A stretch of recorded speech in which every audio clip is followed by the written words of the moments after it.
Are you ready? हाँ, आप तैयार हैं? सीटेट क्रैक करना है बेटा आपकी बार। और टारगेट कितना है? 120 का। 120 लेकर आ सकते हैं? सर बिल्कुल लेकर आ सकते हैं। खुद से पूछना है, मैं तो कह रहा हूं लेकर आ सकते हैं। आपको क्या लग रहा है 120 आ जाएंगे? सर हमें तो 90 चाहिए।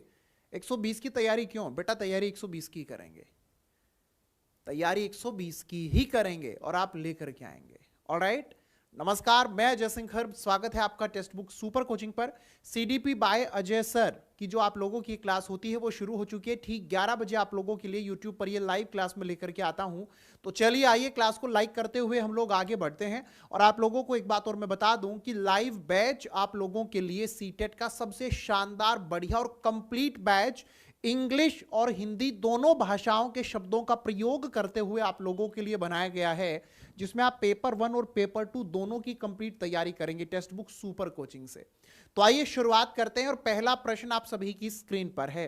बेटा पहला प्रश्न आप लोगों से यहां पर यह पूछता है कि निम्नलिखित में से कौन सा कथन व्यक्ति की विकास प्रक्रिया के संदर्भ में सही है? सही शब्द पे ध्यान जरूर दीजिएगा, कहीं आप लोग गड़बड़ कर दो। सही शब्द पर सभी को ध्यान देना है। ऑलराइट, सही शब्द पर आप सभी को ध्यान देना है। बताइए, यह प्रकृति में एकल आयामी है? विकास जो है वो हमारा एकल आयामी होता है? नहीं, बहुआयामी होता है। एकदम गलत बात कही गई है।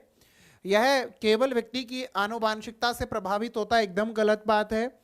केवल पर्यावरण नहीं, आंसर बनेगा ऑप्शन नंबर सी, विकास प्रक्रिया में सांस्कृतिक विविधता होती है। ऑप्शन नंबर सी बिल्कुल सही रहेगा। इसके एक्सप्लेनेशन आपको हिंदी में दे दी गई है, इसके एक्सप्लेनेशन आपको इंग्लिश में भी दी गई है मेरी ओर से। ठीक है, प्रश्न नंबर 2 में आप पाते हैं कि बच्चों में आलोचनात्मक चिंतन को प्रोत्साहित करने का एक उदाहरण है। अब ये आलोचनात्मक चिंतन कौन सा होता है बेटा? क्रिटिकल थिंकिंग कौन सी होती है?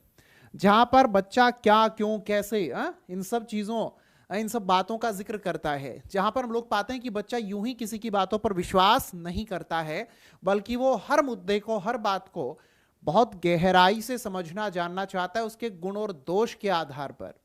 तो सभी साथी हमारे यहां पर चारों ऑप्शन को देखेंगे। हमारा ऑप्शन नंबर ए क्या कहता है? पता करें कि तटीय क्षेत्रों के आसपास रहने वाले लोग सामान्यतः क्या भोजन करते हैं और क्यों। जहां पर भी ये क्या और क्यों जैसे शब्द आ जाते हैं, वहां पर क्रिटिकल थिंकिंग की शुरुआत हो जाती है। बच्चा जान रहा है वजह, कारण, रीजन हर चीज का। ऑलराइट, तो भारत के 10 राज्यों के नाम बताइए। तो मेमोरी बेस्ड चीजें होती है, 2 से 10 तक के पढ़े, रटी हुई चीजें होती है। दी गई कविता को याद करें और उसका पाठ करें नहीं। राइट आंसर बनेगा ऑप्शन नंबर ए। चलिए इसे हम लोग अब आगे बढ़ते हैं। प्रश्न नंबर 3 हमारी स्क्रीन पर अभी आएगा, लेकिन उससे पहले आप लोगों की स्क्रीन पर आपको यहां पर नजर आ रहा होगा, जैसे कि कल जो हमारी क्लास हुई थी उसकी पीडीएफ ये रही। कल जैसे कि DSSB का एक नोटिफिकेशन आया था, उस नोटिफिकेशन की पीडीएफ ये रही।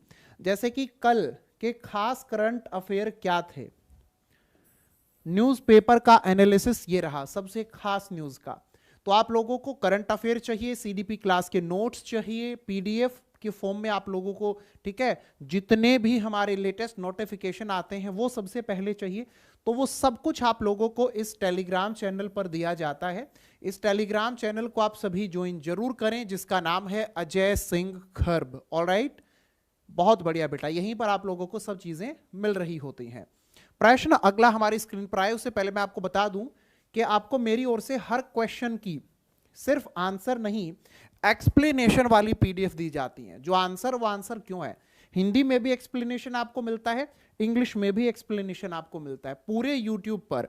इससे बढ़िया पीडीएफ आप लोगों को कहीं नहीं मिलेगी। हाँ, रंग बिरंगी, उसके अंदर फालतू के आइटम्स डले हुए तो बहुत मिल जाएंगे, लेकिन ऐसे रिच कंटेंट, गुणात्मक चीजें नहीं मिलने वाली, गारंटी दे रहे हैं बेटा। प्रश्न अगला आपकी स्क्रीन पर आपसे यह पूछता है कि विकास का चरणात्मक सिद्धांत निम्नलिखित में से किस सिद्धांत पर स्पष्ट रूप से बल देता है?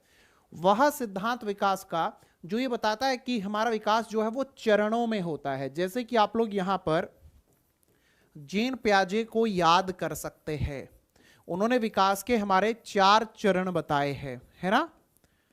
तो ये लोग क्या कहते हैं, एक जब बच्चे का स्टेप कंप्लीट होगा तब वह दूसरे पर, फिर वह तीसरे पर, फिर वह चौथे पर, ठीक है। कहते हैं कॉन्टिन्यू नहीं चलता है हमारा विकास, वो स्टेप बाय स्टेप चलता है। तो ये डिसकॉन्टिन्यूटी का जो हमारा प्रिंसिपल होता है उसे फॉलो करते हैं। ऑप्शन नंबर बी इसका जवाब होगा। जो ऑप्शन नंबर सी कह रहे हैं बेटा आप गलत कह रहे हैं।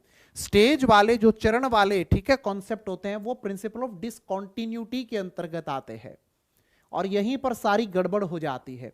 अच्छा, आप लोगों ने इस क्लास को शेयर कर दिया है, नहीं किया है? चलो, तो एक जिम्मेदारी तो हम सबकी बनती है ना कि क्लास को हम सभी शेयर कर दें। चलो जल्दी से शेयर करो बेटा।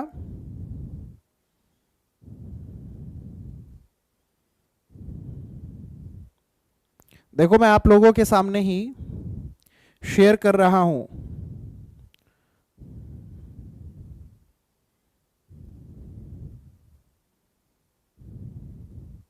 लो जी, मैंने तो शेयर कर दिया है क्लास को। चलिए, आप लोगों ने कर दिया सभी ने? वेरी गुड, बहुत बढ़िया, शानदार एकदम से। आइए अब हम लोग आते हैं इसके बाद प्रश्न नंबर अगले पर, यानी कि प्रश्न नंबर 4 पर। प्रश्न नंबर 4 बेटा हमसे ये कहता है, स्कूलों में अधिगम के साथ बच्चों का लगाव निम्नलिखित में से किस कारक से प्रभावित होता है? सना जीनियस, वालेकुम सलाम। वीना आर्या, डांस शिवम, नेहा, शगुन, रीता, पंकज, जेबा। बेटा प्रश्न आप लोगों को जो दिया गया है उसमें आप देखते हैं बच्चों का लगाव निम्नलिखित में से किस कारक से प्रभावित होता है। ध्यान से देखेंगे। परिवार द्वारा सामाजिकरण बिल्कुल प्रभावित होता है, सहकर्मी संबंध ये भी प्रभावित करते हैं। आंसर बनेगा ऑप्शन नंबर सी, चारों पॉइंट प्रभावित करते हैं। प्रश्न नंबर 5 पर जब हम लोग आए हैं तब आप इसमें पाते हो कि वो आपसे पूर्व संक्रियात्मक अवस्था की बात करता है। अब ये पूर्व संक्रियात्मक अवस्था आप सबको मैंने पहले भी कई बार बता दी है कि यह होती है जीन प्याजे के द्वारा दी गई स्टेज नंबर 2, जिसमें 2 वर्ष से लेके 7 वर्ष तक बच्चा होता है। संक्रिया का मतलब होता है तर्क, लॉजिक, तो ये तर्क से पहले की अवस्था होती है। अब यहां पर जो बच्चा होगा क्या वो कंजर्वेशन करेगा? नहीं करेगा, ये तो स्टेज नंबर 3 में करता है। क्लासिफिकेशन भी नहीं करता है, रिवर्सिबिलिटी भी यहां बच्चे में नहीं होती है। तो अब आंसर क्या बनेगा? अब तो सर एक ही ऑप्शन बचा, ऑप्शन नंबर बी, जो कि हमारा बिल्कुल सही होता है। चलिए प्रश्न नंबर 6 पर हम आए तो ये भी जीन प्याजे से ही आपको दिया गया और आप यहां पर पाते हैं कि वो प्रतीकात्मक खेल का जिक्र यहां कर रहा है और जो सिंबॉलिक प्ले होता है ये होता है स्टेज नंबर 2 में जाकर के। परंतु अभी तक किसी अन्य व्यक्ति का परिप्रेक्ष्य नहीं ले सकता है और उन घटनाओं से आसानी से परेशान हो जाता है जिन्हें वह नियंत्रित नहीं कर सकता। ऐसी चीजें स्टेज नंबर 2 पर ही हमें देखने को मिलती है, जो कि ऑप्शन नंबर बी हमारा बिल्कुल सही होता है। इसमें जो ऑप्शन नंबर ए दिया गया है हमारा, इस वक्त सबसे बड़ी चीज जो होती है वो होती है ऑब्जेक्ट परमानेंस। वो होती है ऑब्जेक्ट परमानेंस। बेटा जो मूर्त संक्रियात्मक होती है इससे हर बार आपके पेपर में पूछा जाता है कंजर्वेशन, और आप पाते हैं अमूर्त संक्रिया से वो हर बार आपसे पूछा है हाइपोथेटिको डिडक्टिव रीजनिंग। Right answer. चलिए प्रश्न नंबर अगला आपकी स्क्रीन पर कोहलबर्ग वाला क्या होना चाहिए? कोहलबर्ग भाई साहब ने नैतिक विकास के बारे में बात की थी।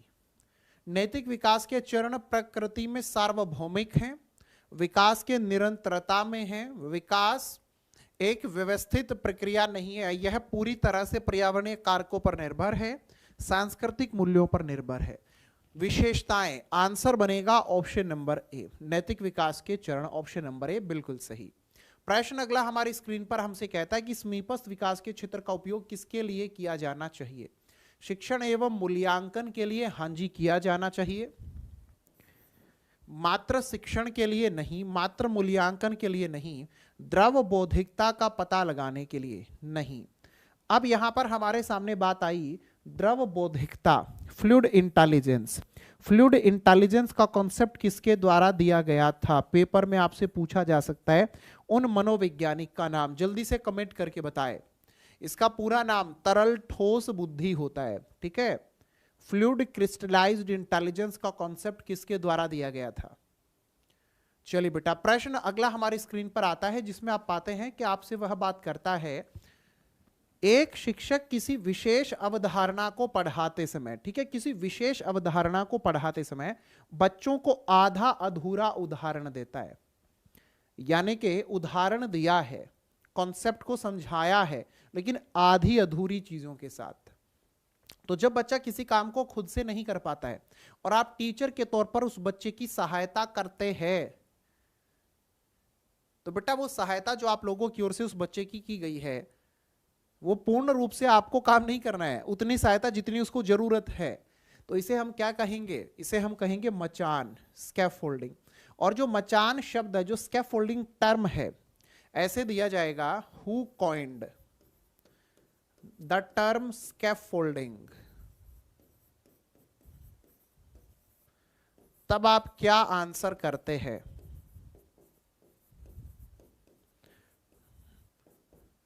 तब आप लोगों को आंसर करना होगा जेरोम ब्रूनर।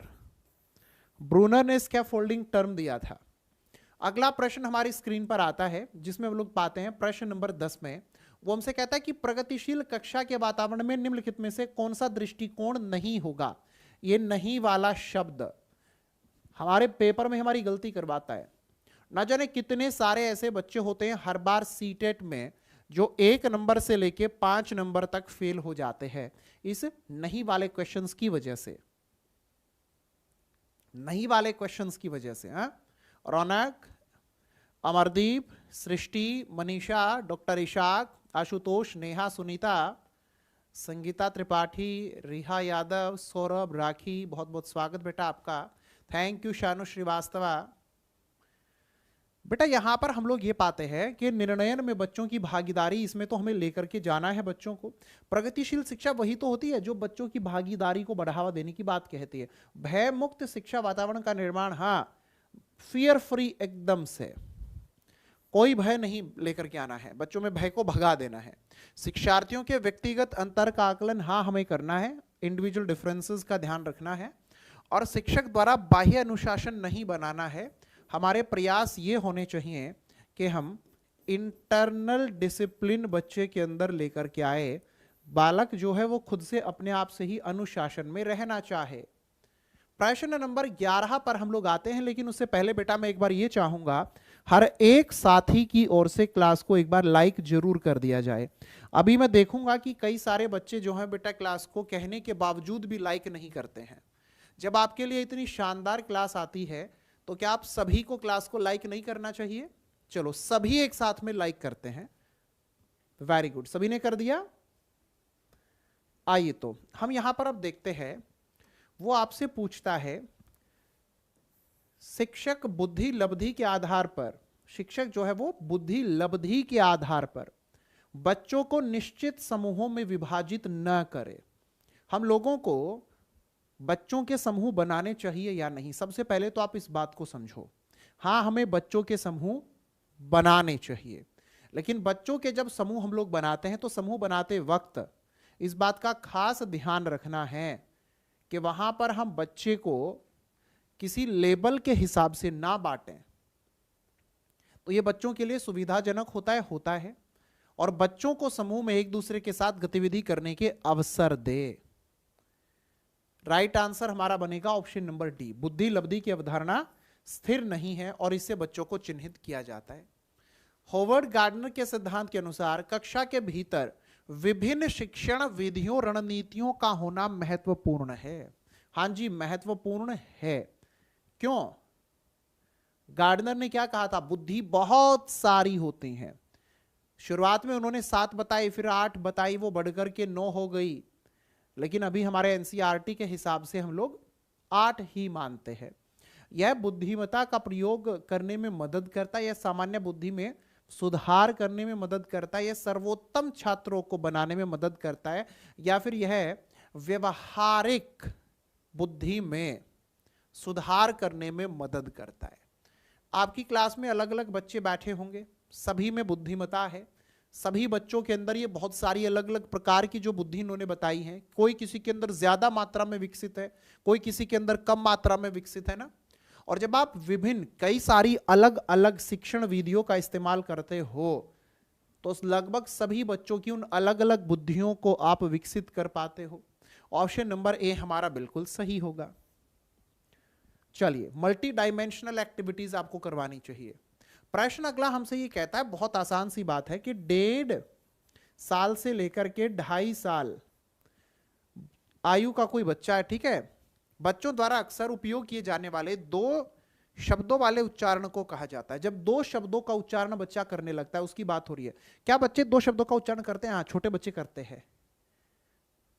नेहा मौर्य, माही, अंजू वर्मा, वंदना मौर्य, सिंधुपाल, जेबा, आलम, संजय, नेहा चौधरी, मनु, खुशी, परवीन। क्या आंसर बनाएंगे इसका हम लोग?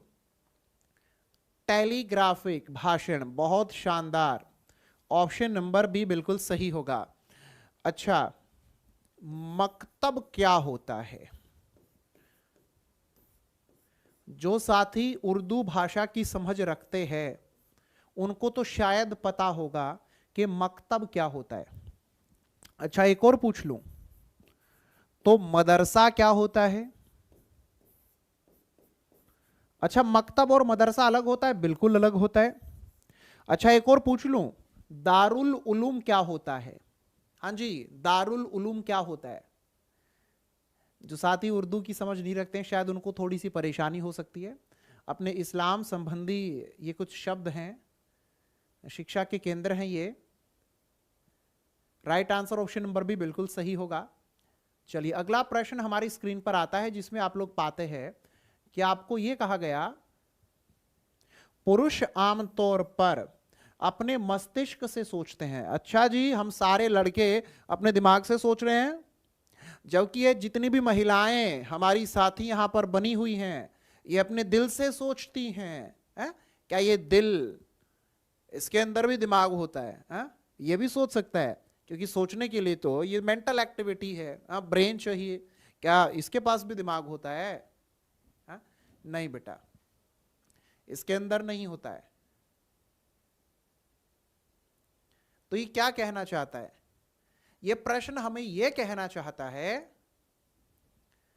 कि जो पुरुष होते हैं वो बहुत ज्यादा तर्क के आधार पर चलते हैं और जो महिलाएं होती हैं वो बहुत ज्यादा भावों में बह करके चलती हैं। तो राइट आंसर हमारा क्या होगा कि ऐसा नहीं है। ये एक लैंगिक रूढ़िवादिता होती है, ये रूढ़िवादी सोच आप लोगों की दर्शाई जा रही है, ऐसा लोगों का मानना है। न जाने कितनी ही लड़कियां होती हैं जो अपने मस्तिष्क से चलती हैं, कितनी लड़कियां होती हैं जो अपने दिमाग से चलती हैं, और फिर जो लड़के होते हैं वो बैठे बैठे कहते हैं कि मैंने तुम्हारे लिए, बताओ कब क्या नहीं किया, पूरे दिन बैठ कर के तुम्हारे मैसेज का इंतज़ार करता था और तुम्हारा मैसेज आते ही तुरंत रिप्लाई देता था, और तुम आज मुझे ब्लॉक करके चलती बनी। मैं दिल लगाकर बैठा रहा, तुम दिमाग लगाकर चलती रही।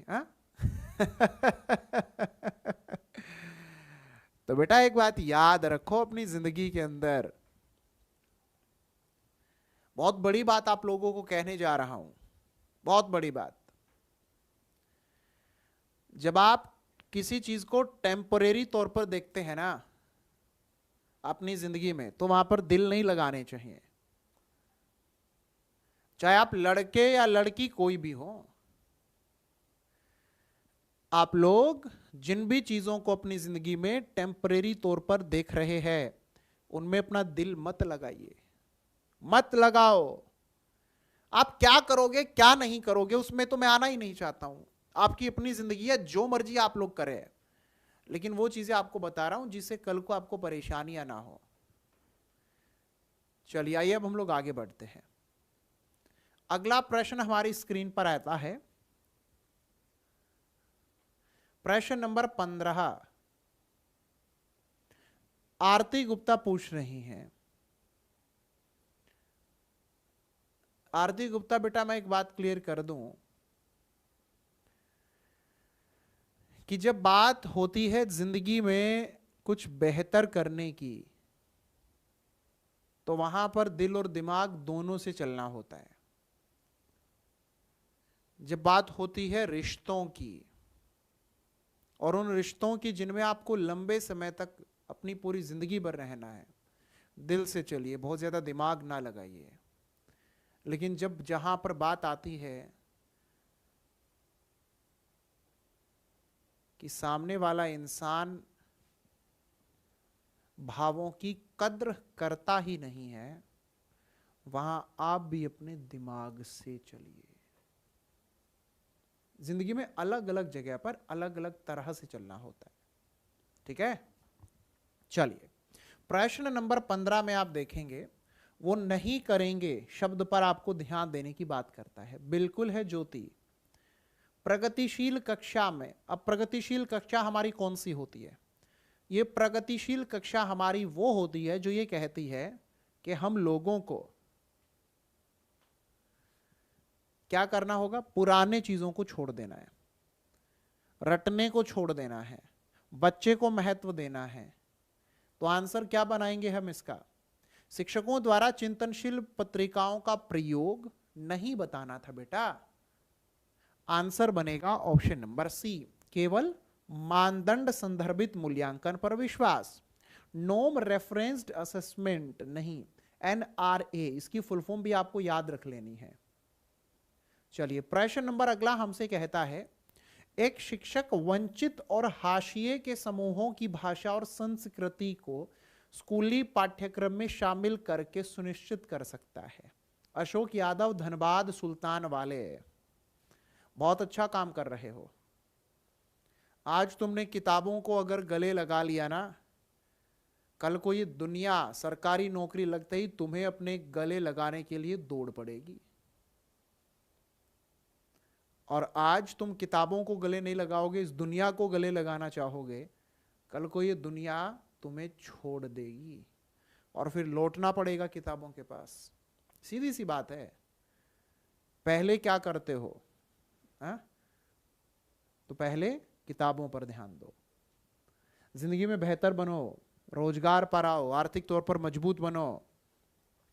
भाषा और संस्कृति को स्कूली पाठ्यक्रम में शामिल करके सुनिश्चित कर सकता है। राइट आंसर बनेगा बेटा ऑप्शन नंबर बी, शिक्षा में न्याय सम्यता। अगला प्रश्न हमारा हमसे ये कहता है कि गणितीय संक्रियाओं को समझने में निरंतर चुनौती का सामना करता है। जहां पर बच्चे को कैलकुलेशन में दिक्कत होती है, डिस यानी कि डिफिकल्टी, और बेटा कैलकुलिया यानी कि कैलकुलेशन, डिसकैलकुलिया। अच्छा, डिसग्राफिया का संबंध किससे है और डिसलेक्सिया का संबंध किससे है? जरा सभी बताएं, सभी जवाब दे। डिसग्राफिया राइटिंग रिलेटेड होता है और डिसलेक्सिया रीडिंग रिलेटेड होता है। आप लोगों ने कभी आज तक कोई ऑटिज्म वाला बच्चा देखा है, जिसे हम हिंदी में सबलीन भी कहते हैं? आपने देखा आज तक कोई भी बच्चा?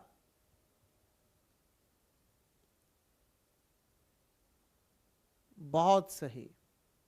चलिए आगे बढ़ते हैं, बात करते हैं समावेशी संस्थान के अंतर्गत।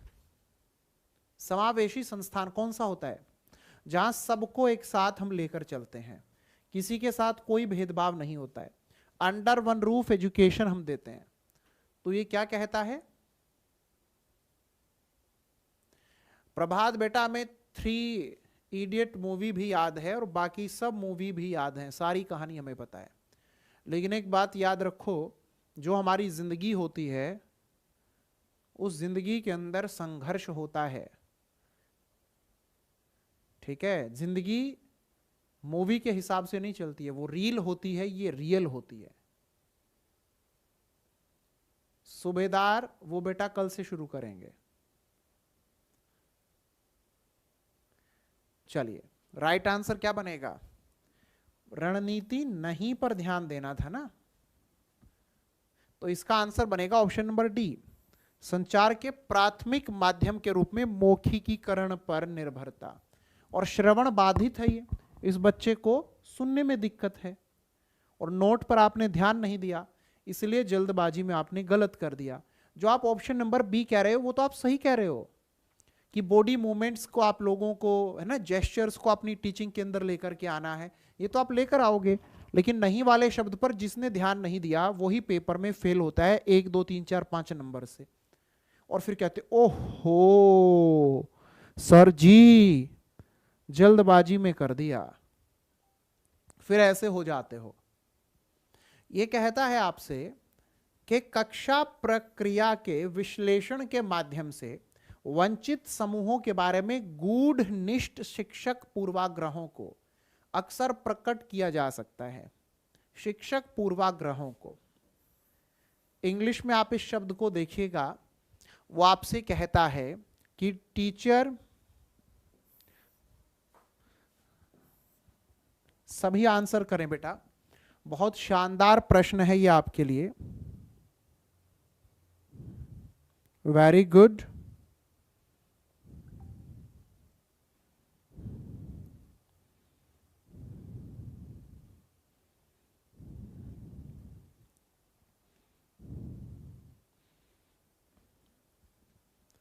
आंसर क्या होना चाहिए आप सबों के हिसाब से? आंसर देंगे हम इसका ऑप्शन नंबर ए, लिंग, जाति और वर्ग के आधार पर की गई बैठने की व्यवस्था। आप लोगों को क्या लगता है कि ये स्कूल में नहीं होता होगा? आज भी हमारे स्कूल में कई सारी ऐसी जगहें हैं मोहम्मद तस्लीम जहां पर ये गतिविधियां हम लोगों को देखने को मिल जाती हैं।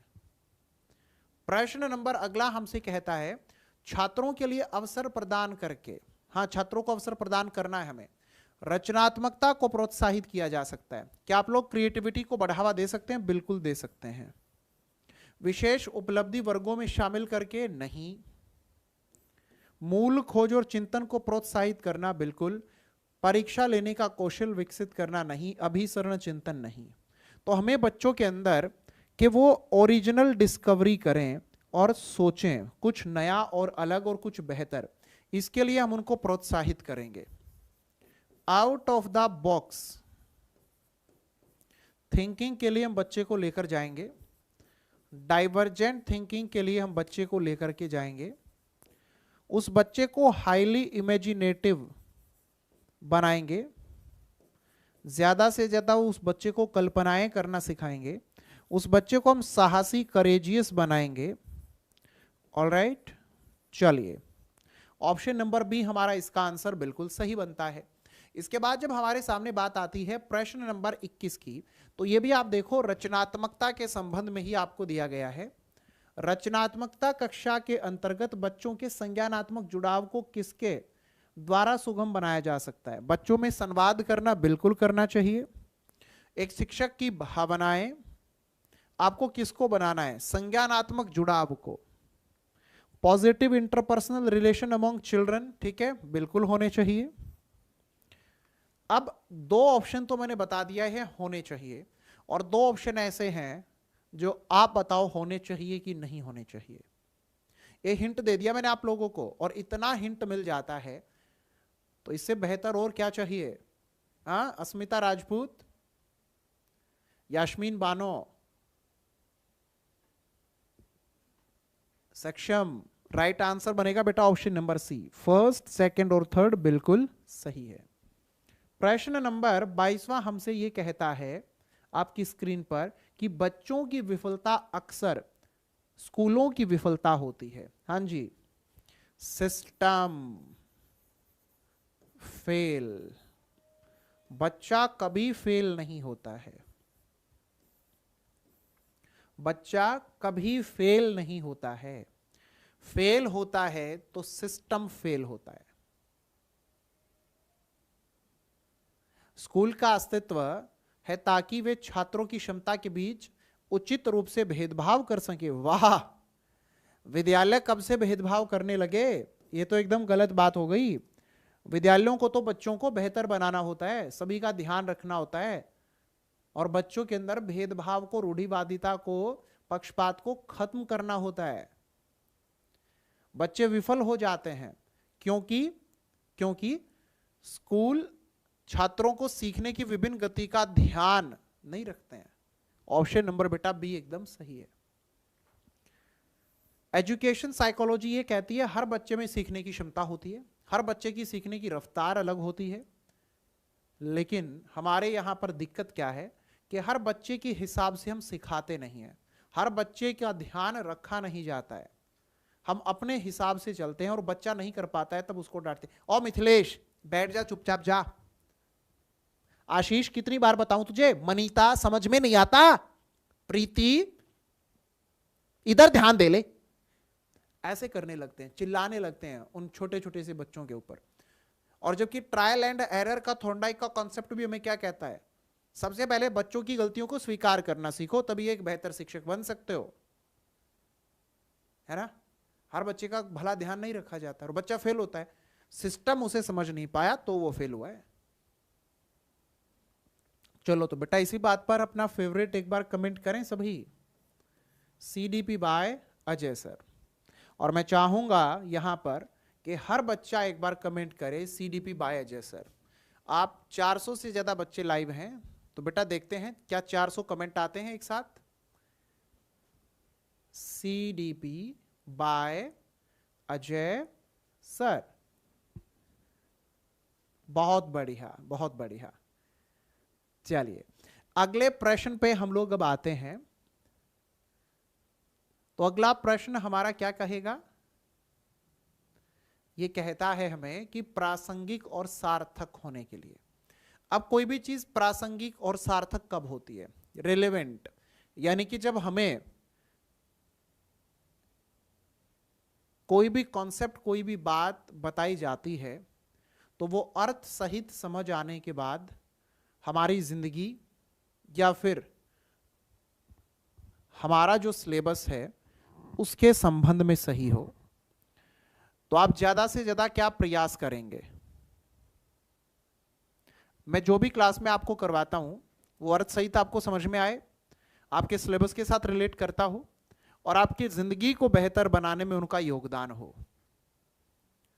तो ज्यादा से ज्यादा प्रयास होना चाहिए कि जो कुछ भी आप बच्चों को बता रहे हो उसको उसकी डे टू डे लाइफ के साथ कनेक्ट कर पाओ। ऑप्शन नंबर बी हमारा बिल्कुल सही होगा। चलिए प्रश्न नंबर 24 पर हम आते हैं। यह कहता है असफलता के डर को हतोत्साहित करने की आवश्यकता है क्योंकि कक्षा के भीतर बच्चों के डर को नियंत्रित नहीं किया जा सकता है। असफलता और त्रुटियां बच्चों के सीखने का एक स्वाभाविक हिस्सा है। Option number C. बच्चे सीखेंगे, गलती भी करेंगे और गलती करेंगे तो उनमें सुधार भी होगा, लगातार प्रयास अगर आप करवाएंगे तो। प्रश्न अगला हमसे कहता है, अक्सर यह तर्क दिया जाता है, हाँ जी ज्यादातर समय यही होता है कि पुरस्कार शिक्षार्थियों को प्रेरित करने का सबसे अच्छा तरीका नहीं हो सकता है क्योंकि आप लगातार पुरस्कार देने लगो। मान लो कि हमारी क्लास के अंदर अभी एक बच्ची है जिसका नाम है संगीता, यास्मीन, ये जितने भी बच्चे हैं, मुकेश है, आर्या हैं, जितने भी, इनको मैं कह दूं ये लो बेटा 5 रुपया और ये काम कर दो।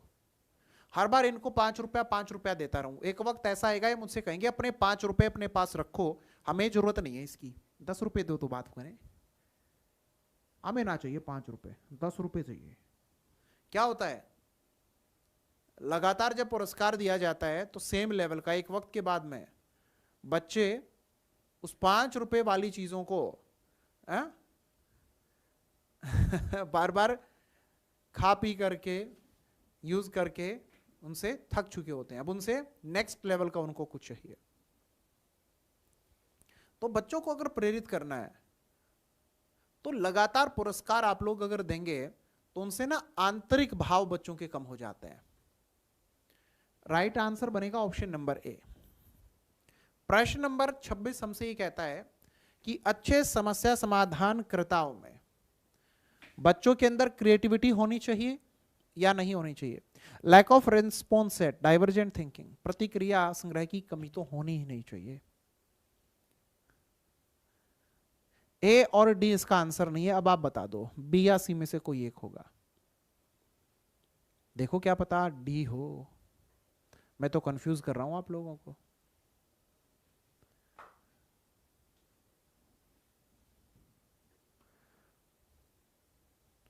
ज्योति धीमन बेटा ये कमेंट आपने कोई 100 बार कर दिया होगा ना, और जबकि जो मैं क्वेश्चन लेकर आ रहा हूं इसका आंसर नहीं दे रहे आप। हाँ बेटा लाइफ टाइम है। अब आ जाओ क्वेश्चन पे। आंसर होगा ऑप्शन नंबर ए। चलिए प्रश्न नंबर, छात्रों की सफलता असफलता के बारे में शिक्षक का विश्वास अक्सर सीखने को प्रभावित करता है? बिल्कुल करता है। शिक्षक अपने छात्रों के प्रति कैसा विश्वास रखता है, कैसा भाव रखता है, कैसी सोच रखता है, वो चीजें प्रभावित करती हैं। ऑप्शन नंबर ए हमारा सही होगा। प्रश्न अगला हमसे कहता है सकारात्मक अधिगम का वातावरण बनाने में बताओ, निश्चित समय सारणी का अच्छी तरह से पालन करें, पुरस्कार और दंड का नहीं, बच्चों की भावनाओं को शामिल करें। ऑप्शन नंबर सी सही होगा।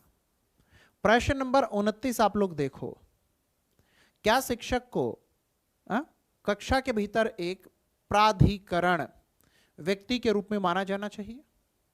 यानी कि जो शिक्षक है वो अपने कंट्रोल में रखेगा सब चीजों को, अथॉरिटी फिगर होगा? नहीं नहीं। टीचर को तो बेटा आज चाइल्ड सेंट्रिक होना होता है। ऑप्शन नंबर सी हमारा सही होगा। अगला प्रश्न हमसे क्या कहेगा उससे पहले मैं आपको बता दूं, आपको करंट अफेयर की पीडीएफ, जो भी नए नोटिफिकेशन आते हैं उनकी पीडीएफ, क्लास के क्वेश्चंस और नोट्स की पीडीएफ इस चैनल पर बेटा रोजाना मैं दे रहा हूं। टेलीग्राम चैनल है ये, ऑलराइट, इसको ज्वाइन जरूर कर लेना सब के सब। आज की क्लास की भी एक्सप्लेनेशन के साथ में पीडीएफ यहीं पर आपको मिलने वाली है। प्रश्न नंबर 30, छात्रों के गलत उत्तरों को सही किया जाना है। बताइए। हाँ, बच्चों की गलतियों को तुरंत सुधारना चाहिए। नहीं, बच्चों को गलत होने के डर के बिना खुद को व्यक्त करने के लिए प्रोत्साहित किया जाना चाहिए। ऑप्शन नंबर बी सही होगा। तो आज के क्लास में आपके 30 में से कितने नंबर बने हैं सभी बताना कमेंट करके। एक और बात, आप कौन सी थ्योरी पढ़ना चाहते हो उस थ्योरी का नाम और कमेंट कर दीजिए। चलिए कल मुलाकात करेंगे। सभी खुश रहे, स्वस्थ रहे।